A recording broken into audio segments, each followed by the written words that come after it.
Natasha was standing in the middle of the drawing room with a pale yet steady face. When I appeared in the doorway, she grew flustered and I hurried to her.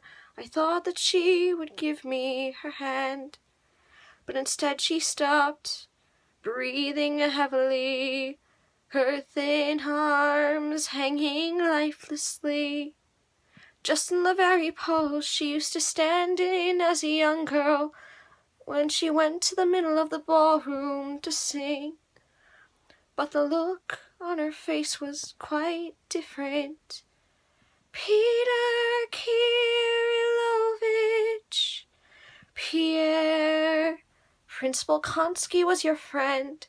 He is your friend. He once told me that I should turn to you. Pierre sniffled as he looked at her, but he didn't speak.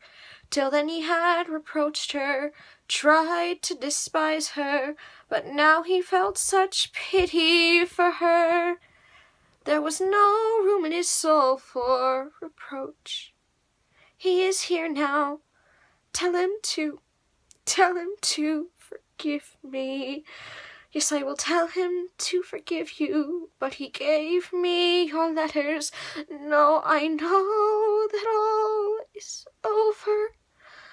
I know that it never can be. But still I'm tormented by the wrongs I've done him. Tell him that I beg him to forgive me for everything. Yes, I will tell him everything, but I should like to know one thing. Did you love that bad man? Don't call him bad. But I don't know at all. She began to cry, and a greater sense of pity, tenderness and love overflowed Pierre's heart. He felt the tears begin to trickle underneath his spectacles, and he hoped that no one would see. We won't speak of it anymore. We won't speak of it, my dear.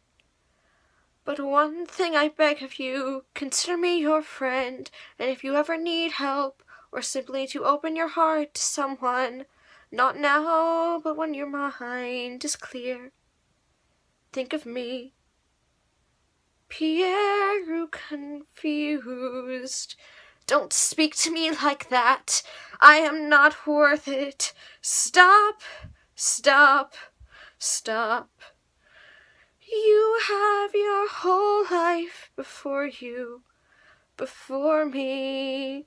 No, all is over for me, all over.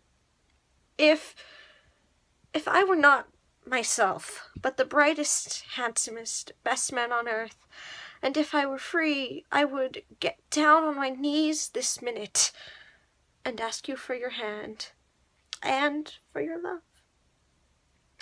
And for the first time in many days, I weep tears of gratitude, tears of tenderness, tears of thanks. And glancing at Pierre, oh Pierre, I leave the room smiling and restraining tears of tenderness, tears of joy which choke me. I throw my fur coat on my shoulders, and able to find the sleeves outside my great broad chest, breathing deep the air with joy, despite the 10 degrees of frost. And I get into my sleigh.